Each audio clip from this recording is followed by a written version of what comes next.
momento de asumir el nuevo gobierno y se ha fijado como metas inmediatas, varias, pero reforma de pensiones, reforma tributaria. Pero inmediatamente proyectos de ley con reforma tributaria y con la promesa de una recaudación, de un aumento de la recaudación muy, pero muy importante. Posiblemente la reforma tributaria más ambiciosa de la que hayamos escuchado, quizás desde cuándo.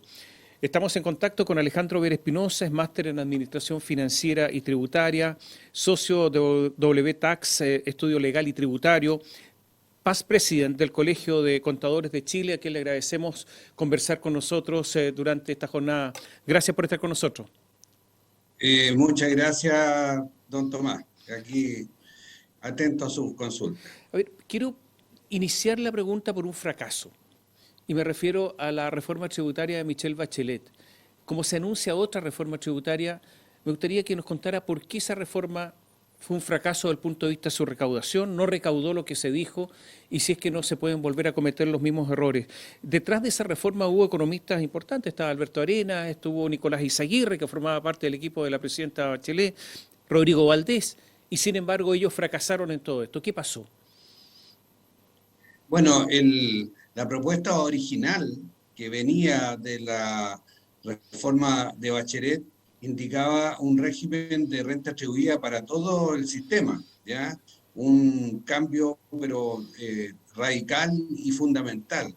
Entonces, pero después vinieron las negociaciones, los cambios, y en la cual muchos, sobre todo el sector empresarial, se opuso a que tuvieran un régimen de tributación en base a renta atribuida, que era una recaudación, iba a significar una recaudación brutal. Entonces, ahí nació un sistema mixto, se echó a perder la reforma tributaria y por lo tanto uno se debe preguntar hoy en día, ¿no tendría razón Alberto Arenas en lo que planteaba? La reforma tributaria era muy ambiciosa, demasiado ambiciosa, pero a lo mejor pudo haber un rango un poquitito más de acercamiento en esas propuestas. Para que las personas que nos ven y escuchan entiendan, podemos definir qué es renta atribuida, renta devengada, renta percibida, conceptos que usan ustedes, los expertos.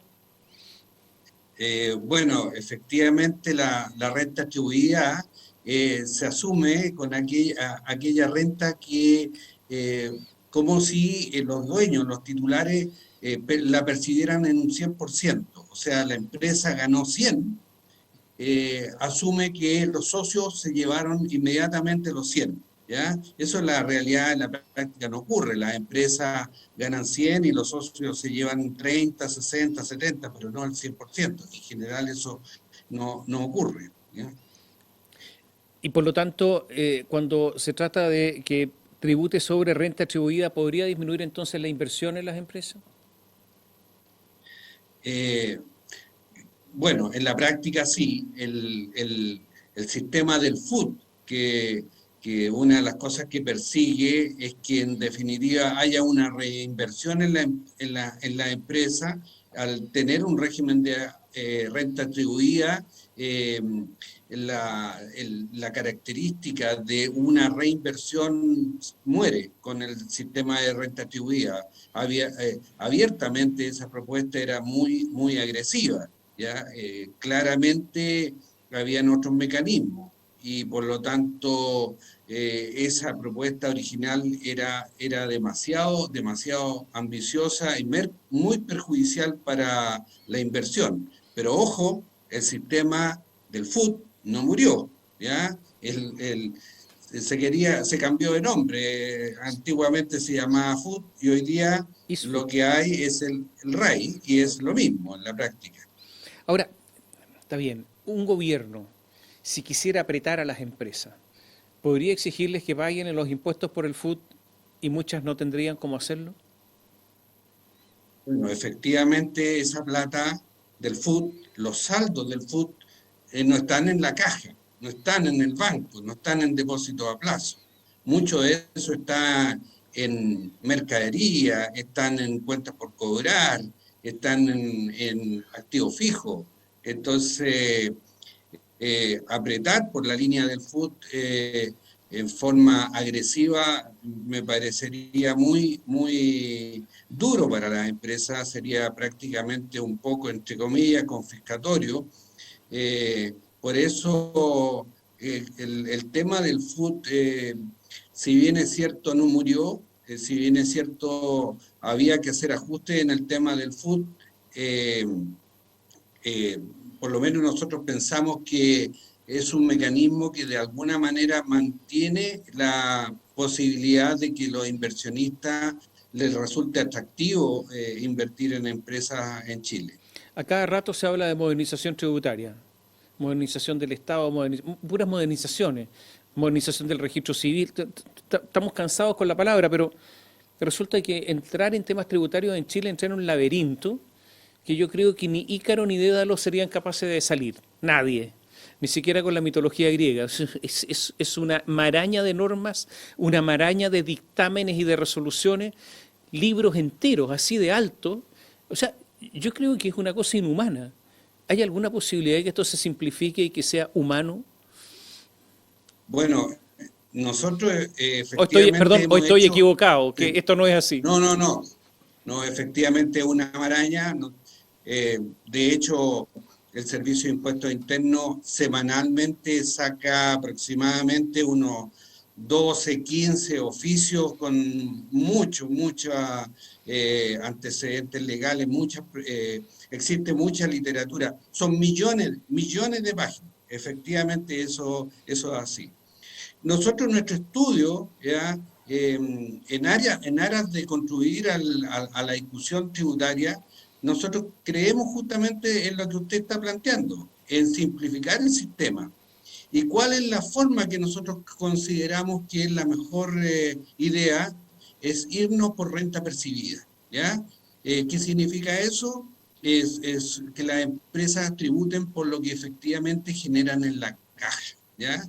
Eh, de manera que cuando la empresa genera caja, va a tener el dinero suficiente como para pagar los impuestos. Cuando le va mal, deja de pagar impuestos, ¿ya? Y de esa manera permite que las empresas enfrenten de mejor manera los tributos, por un lado, y por otro lado, tiene una gran ventaja, que el control tributario de parte del Servicio de Impuestos Internos se facilita tremendamente, tremendamente. Y hay que recordar que en nuestro país la evasión tributaria en impuesto a la renta es del 30%. Si nosotros nos vamos a un régimen de renta en base a percibido, va a significar que ese 30% va a caer la cifra en forma pero muy significativa. Perdón, pero Es por eso nuestro interés en esta propuesta. usted dice que en el impuesto empresarial hay una evasión del 30%. Sí, efectivamente, O sea, las efectivamente. empresas tienen si es un 30%, perdóneme, una doble contabilidad. Hay una contabilidad en negro. Don Tomás, en Chile, en la cifra en IVA, en evasión de IVA, andan en torno al 17%, en impuesto a la renta en torno al 30%, y en impuestos en patentes municipales en torno al 50%. ¿No? Así que son cifras gigantescas y que el gobierno que prontamente va a asumir debiera de alguna manera enfrentar con fuerza el tema de la evasión, porque aquí se trata de no castigar al que paga impuestos, se trata de buscar a quienes son evasores. Nosotros les aseguramos, ¿ya?, de que yendo por el sistema de una renta percibida, lo que se va a lograr con eso es una mayor recaudación, pero por la vía de quienes son evasores, de manera de que quienes están evadiendo los impuestos paguen en Chile alguna vez, de alguna vez por todas. Eh, Esto está relacionado con el secreto bancario, porque hay que tener transparencia. Y resulta que Chile es uno de los países dentro de la OCDE que más defiende, que tiene más normas respecto al secreto bancario, y como que no se puede esto eliminar, no se puede disminuir. ¿Qué es lo que está pasando en Chile que no hay fuerza suficiente para que haya transparencia en las cuentas bancarias? Bueno, años atrás la OCDE estuvo a punto de nombrar a Chile eh, paraíso fiscal, ¿ya? Producto de que no quería sumarse a abrir las cuentas corrientes bancarias. Han habido apertura y cambio en este tema. Hay una ley hoy en día en el Congreso que está en vías del proceso de aprobación, pero estamos absolutamente muy alejados de los países en general que integran la OCDE en términos de la transparencia de la información bancaria. Es muy relevante que ese capítulo en Chile se pueda doblar la página y finalmente se transparente la cifra. El que nada hace, nada teme.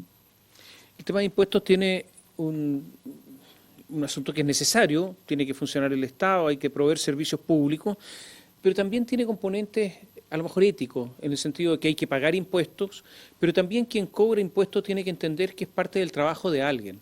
O sea, parte del trabajo que se cede al Estado para que cumpla con sus funciones. Y por lo tanto, ceder trabajo también tiene aspectos éticos muy importantes. Hago esta pregunta para preguntarle si el Servicio de Impuestos Internos tiene la autoridad moral para fiscalizar, porque de eso se trata también, después de lo que pasó con la persecución de las platas políticas. Bueno, O le hago la pregunta más directa, si Fernando Barraza tiene la autoridad moral, el director del Servicio de Impuestos Internos. claro, entiendo la consulta. Una de las cosas muy importantes en Chile, dentro de los cambios que se están realizando, que se debieran llevar a cabo, es que el Servicio de Impuestos Internos no debiera depender del gobierno de turno. El Servicio de Impuestos Internos debiera operar como una institución, como lo que es el Banco Central. Eh, hay una serie de cambios, por ejemplo, la Contraloría, ¿por qué tiene que llevar la contabilidad de la nación y a su vez llevar el control, ente contralor? Bueno, en el caso del Servicio de Impuestos Internos, para que opere de manera bastante más forma apegada a la ley, es fundamental que sea un ente absolutamente independiente del gobierno de turno, porque si no, se generan estas situaciones en las cuales se crean desconfianza, se crean situaciones en las cuales uno pudiese pensar de que se manejan las cifras. A mí personalmente no me consta que se hagan manipulaciones respecto a eso, porque hoy en día, cuando alguien se demora en pagar los impuestos, a nadie en Chile se le condonan impuestos, ¿ya? Lo que la ley permite es condonar multas e intereses, ¿ya? Salvo los municipios, que los municipios no están autorizados para condonar intereses y multas. Y eso los municipios y está lleno y la Contraloría no dice nada respecto a eso. Cambio el Servicio de Impuestos Internos, la máquina del computador rebaja los intereses y multas y cuestionan inmediatamente al director del Servicio de Impuestos Internos. Y sin embargo eso está basado en una ley que fue aprobada en el Congreso. Pero de todas maneras creemos que el Servicio de Impuestos Internos debería ser un ente que no debiera depender del gobierno de turno, Pero, tipo Banco Central. sí, pero no, Alejandro, en el tema del problema del financiamiento ilegal de la política, todos sabemos, el Servicio de Impuestos Internos tiene la facultad exclusiva para presentar querellas penales, y sabemos que presentó con respecto a uno y no con respecto a otro, que las querellas, después de que asumió Fernando Barraza, utilizó una redacción que no se utilizaba normalmente, que es designar a determinadas personas y no a otros, excluir a otros expresamente, que es algo insólito, y por lo tanto todos sabemos lo que ocurrió. Entonces yo me pregunto qué autoridad moral tienen, principalmente cuando la división de grandes contribuyentes ni siquiera alguna vez encontró una factura falsa, una, que son los mejores pagados, los más capaces, usted sabe, los capos ahí no encontraron nada. Entonces, después de que no encontraron nada, lo que hicieron fue actuar políticamente, y eso lo dijo Cristian Vargas ahora en la Convención Constitucional, que era el subdirector jurídico, que a él lo echaron justamente porque quería presentar querellas contra todo. Entonces, ¿tienen autoridad moral o no después de esto? ¿Qué dirá un comerciante pequeño cuando viene el señor Barraza y le pasa una multa, a lo mejor bien pasada, pero que no se las pasó a los demás? Bueno, esa es la pregunta, porque las instituciones las hacen sí, las personas, perdone, yo doy nombre. sí. Bueno, ocurre esto a diario en la Oficina de Servicio de Impuestos Internos, la gente se queja, se molesta por este tipo de situaciones. Pero busquemos la solución, ¿ya? Y la solución está Pero en a la lo mejor vía de que, en definitiva, de que esta institución sea una institución independiente. debiera estar contemplada en la Constitución y por lo tanto tener un rango constitucional como un organismo autónomo, Exactamente, así de es, manera que efectivamente. señores como eso nunca existieran, digamos, una cosa así, ¿no? Bueno, no, No, perdón, le hago esta pregunta porque yo creo firmemente en el Estado de Derecho y en la igualdad ante la ley, que creo que es la base de un sistema democrático y de un sistema legal. Por eso soy duro. Y cuando un funcionario tiene estas enormes potestades, también tiene enormes obligaciones. Y de ser fiel, no con la política, sino fiel con el derecho. Y eso es lo que ha faltado en Chile. Yo creo que cualquier persona que reclame tiene razón nomás. A lo mejor usted no está de acuerdo, pero es lo que no, yo yo creo. no estoy diciendo lo contrario, sino que yo me voy más por la vía de la propuesta de la solución ante el análisis del conflicto que por cierto comparto con usted. O sea, usted está de acuerdo con lo que ocurrió, de acuerdo con el análisis de lo que ocurrió. Le hago una pregunta, vamos a hacer un alto, le quiero hacer preguntas sobre el programa tributario de Gabriel Boric. Y por lo tanto vamos a hacer un pequeño alto y le voy a dejar planteada la pregunta de ¿Boric va a lograr recaudar lo que se propone o no? Volvemos en un instante.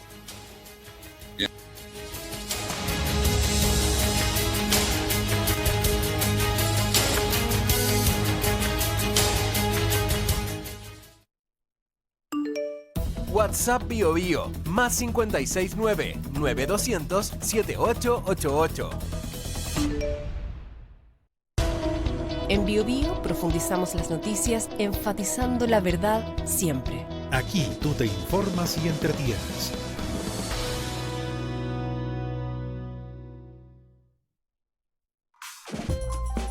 Sintonizar con televisión digital en el 26.1 de libre recepción.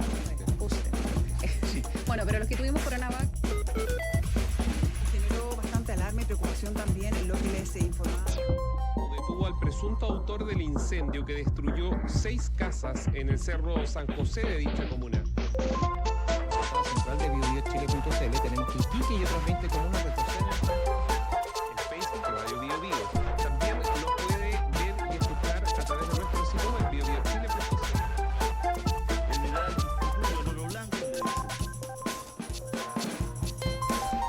Bio Bio TV. Cada tarde podemos dialogar, escuchar, criticar y comentar, pero con respeto. Pasadas las 3 de la tarde, de lunes a viernes, podría ser peor, con Julio César Rodríguez.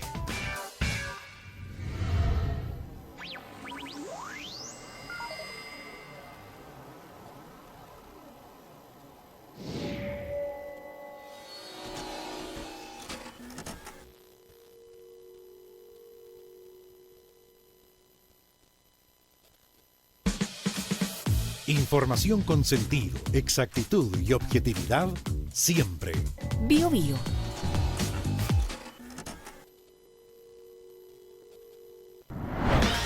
De lunes a viernes nos juntamos para conversar de música, deportes y actualidad.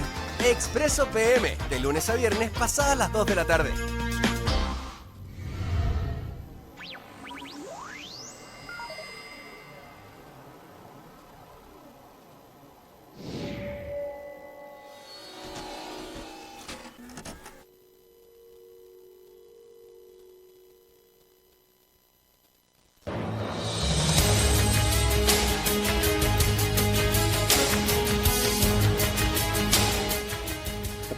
quedó planteada, Alejandro Javier Espinosa, acerca del programa tributario del gobierno que se inicia en pocos días más. El gobierno de Gabriel Boric, ¿logrará recaudar lo que promete? Están prometiendo una enorme recaudación, posiblemente la más alta que yo recuerde en una reforma tributaria, a lo mejor estoy equivocado. ¿Lo lograrán o no? Yo pienso que si se toman las medidas y las decisiones en forma correcta en términos de qué es lo que se debe ajustar y proponer en la reforma tributaria, en el periodo de un mediano plazo efectivamente se puede llegar a eso, pero Chile tiene que llegar a eso en realidad porque nosotros estamos muy lejos de la recaudación promedio de la OCDE, que es nuestra meta. Nosotros estamos aproximadamente en el 20% del Producto Geográfico Bruto y tenemos que superar el 30%. Entonces, pero hay espacio, la pregunta es esa, ¿existe el espacio como para efectivamente recaudar eso? Yo le digo que sí. Por ejemplo, en materia de impuestos locales, que son las patentes municipales que existen, hay una evasión del 50%, efectivamente ahí hay un cambio que se puede hacer en forma radical y mejorar la recaudación. Yo le quiero comentar de que nuestro estudio tributario, nosotros fuimos los autores intelectuales de la modificación del artículo 24 de la Ley de Rentas Municipales. Si no se hubiera hecho esa modificación tributaria, la recaudación municipal hubiera caído en forma drástica. Por eso lo decimos con bastante conocimiento de causa. Hay aspectos que si se aprieta lo que es la evasión tributaria por un lado, eso va a generar muy buena fuente de financiamiento. Y por otro lado, yo insisto, ¿ya? La recaudación tributaria para las grandes empresas, si nos vamos de una renta devengada, como lo que hay hoy en día, a una renta percibida, la generación de impuestos va a ser bastante importante para este país, ¿ya? Las empresas grandes efectivamente van a aportar, las que están pagando impuestos van a aportar un poco más, ¿ya? Pero las que están evadiendo van a terminar pagando lo que tienen que pagar, ¿ya? Eso es muy relevante. Le doy otro dato. Las pymes en Chile ya se fueron de renta devengada a renta percibida. Y en las pymes del año 19, aportaban en Chile el 17% del Producto Geográfico Bruto, o sea, del impuesto de primera categoría representaba el 17%. El año 2020 se fueron a renta percibida y subió la recaudación a un 22 y tantos %. ¿Por qué será? ¿Ya? Uno se debe hacer esa consulta. Por ejemplo, un efecto importante que fue para las pymes fue eliminarle la corrección monetaria, ¿ya? Porque obviamente si es renta percibida, la corrección monetaria se elimina. ¿Qué pasaría en este país si a las empresas grandes se elimina también la corrección monetaria? Porque el sistema tiene que ser justo para todos, ¿ya?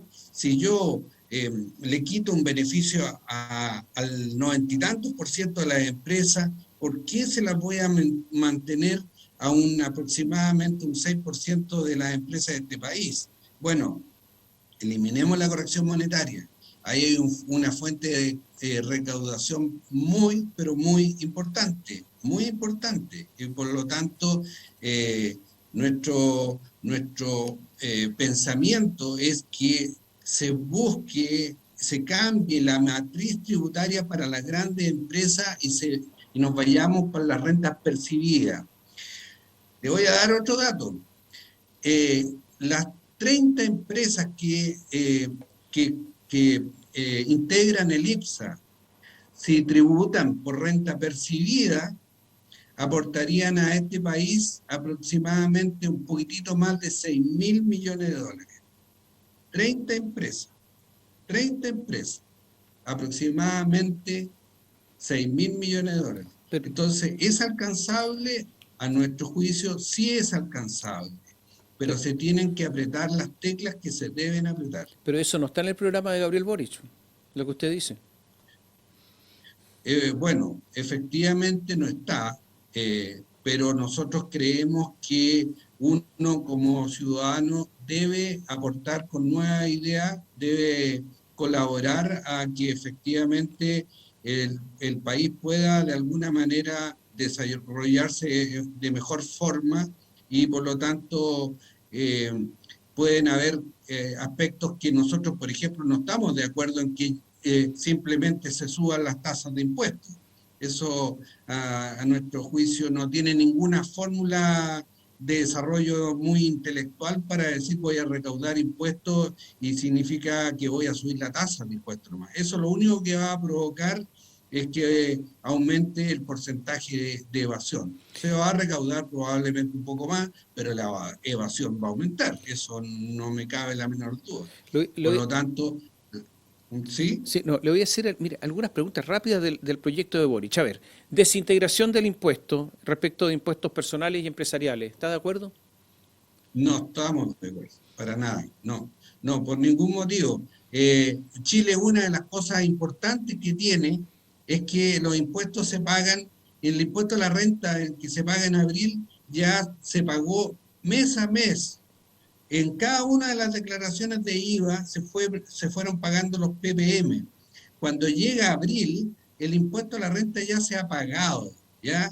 Y ¿qué es la gracia que tiene ese sistema? Es que al estar integrado, en vez de andar controlando a aproximadamente más de 10 millones de contribuyentes, se controlan aproximadamente 1.200.000 y tantas empresas. Entonces, el sistema de integración que le ha dado al país un desarrollo importante, no lo debemos matar.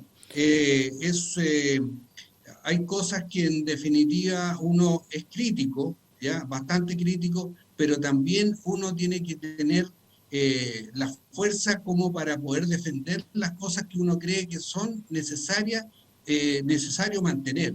Y el sistema de integración a Chile le ha permitido desarrollarse, a crecer. Eso es una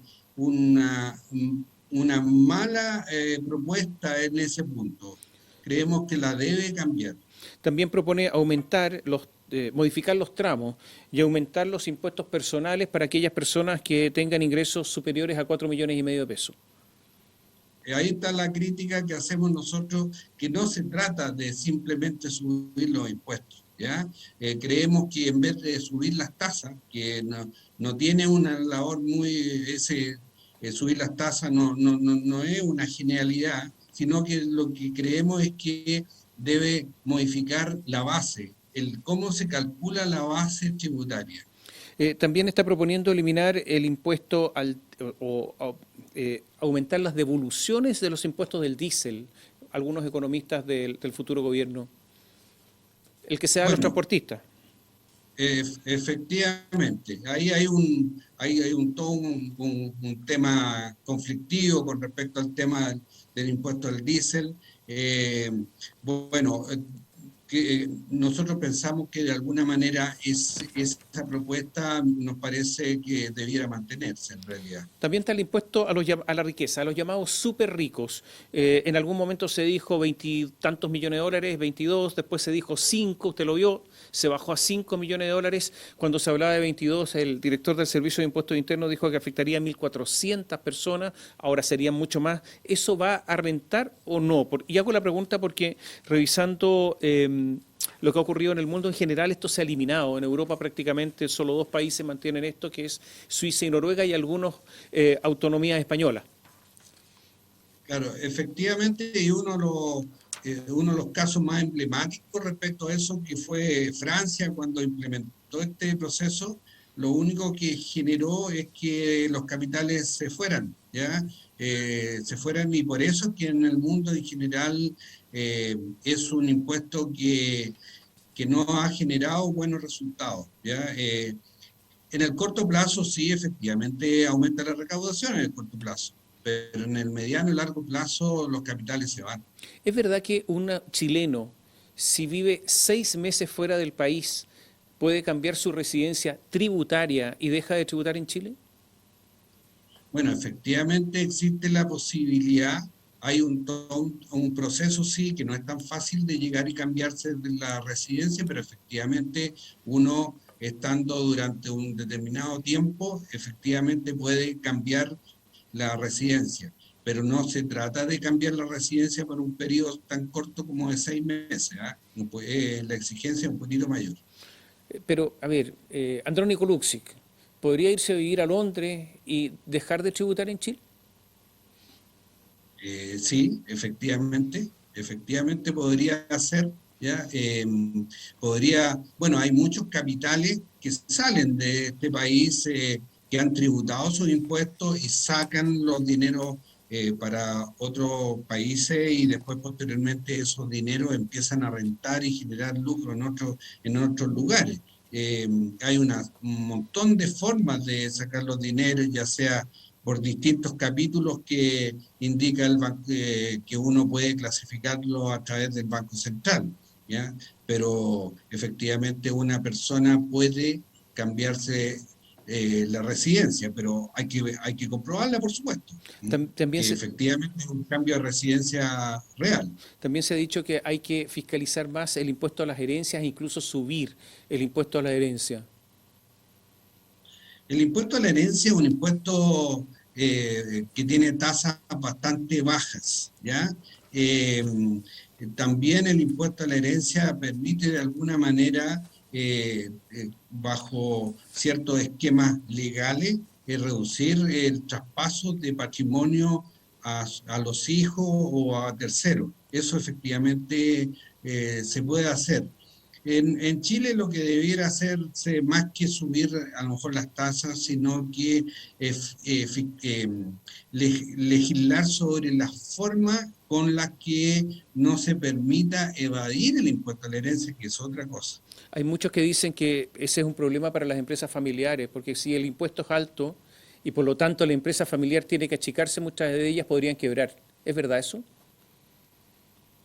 Es que el impuesto a la herencia en general, las tasas son mucho más bajas, son que lo que es el impuesto a la renta, ¿ya? Y por lo tanto el efecto impositivo, cuando duele, es cuando los bienes están en activos fijos, en edificios, en instalaciones, y que por lo tanto no hay liquidez, y obliga a los herederos a liquidar bienes para pagar el impuesto a la herencia, ¿ya? Eso efectivamente ocurre, pero en otros países el impuesto a la herencia es muchísimo más alto, ¿ya? El impuesto a la herencia en Chile es tiene una de las tasas más bajas que hay a nivel de los países de la OCDE. Si tuviera que apostar, ¿en cuánto va a aumentar la recaudación en Chile con Boric? Bueno, nosotros hemos pensado que en base a lo que están planteando actualmente, el próximo año no va a tener una recaudación mayor a un 5%, no va a tener mayor recaudación que eso. Lo que sí hay un problema, que es a partir del año 2023, que se paga el impuesto del 2024, las pymes deben volver a la tasa del 25%, según lo que está estipulado en la ley, porque están en un régimen de pago de tasa transitorio del 10%. ¿Qué es lo que se va a hacer? ¿Se va a volver a esa tasa? Bueno, si se vuelve a esa tasa, obviamente va a ir un aumento de recaudación más o menos en forma relevante e importante. Alejandro, le agradecemos muchísimo haber estado con nosotros y haber conversado esta materia que interesa a mucha gente. Yo sé que es a veces muy árido, pero que es fundamental para todos los que pagan impuestos en nuestro país. Muchas gracias. Muchas gracias por la invitación. Y ustedes, muchas gracias. Hasta luego. Hasta luego. Y ustedes, muchas gracias. Gracias por seguirnos.